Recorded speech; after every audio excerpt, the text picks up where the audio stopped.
અંકલેશ્વર દ્વારા આયોજિત 9મી સાયકલ વોકાથોનમાં 1100 થી વધુ લોકોએ સાયકલિંગ અને વોકિંગમાં ઉત્સાહભેર ભાગ લીધો હતો. Reva social and sports charitable trust Ankleshwar દ્વારા આયોજિત 9મી સાયકલ વોકાથોનનું આયોજન કરાયું હતું. CISF આંબોલી ખાતે 800 થી વધુ જુદા જુદા પ્રકારના રોપાઓનું વૃક્ષારોપણ કાર્ય પણ શરૂ કરવામાં આવ્યું હતું.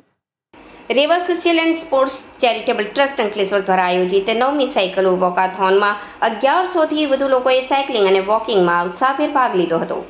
રેવા ટ્રસ્ટનો મુખ્ય હેતુ છે કે લોકો તંદુરસ્ત રહે અને દૈનિક જીવનમાં શક્ય તેટલું વધુ સાયકલનો ઉપયોગ કરે.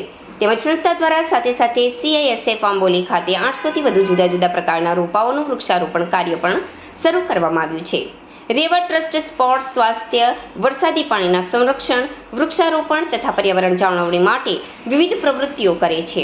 કાર્યક્રમમાં ભરૂચના ધારાસભ્ય રમેશભાઈ મિસ્ત્રી, AIA તથા નોટિફાઈડ એસોસિએશનના હોદ્દેદારો તથા સ્પોન્સર્સ અને ઉદ્યોગકાર મિત્રો વિશેષ ઉપસ્થિતિ અને સૌના ઉત્સાહમાં વધારો કર્યો હતો.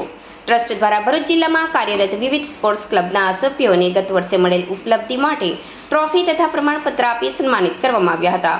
આ પારિવારિક ઇવેન્ટમાં રવિવારે વહેલી સવારે મોટી સંખ્યામાં નાગરિકોએ ઉપસ્થિતિ આપી અને મજા માણી હતી.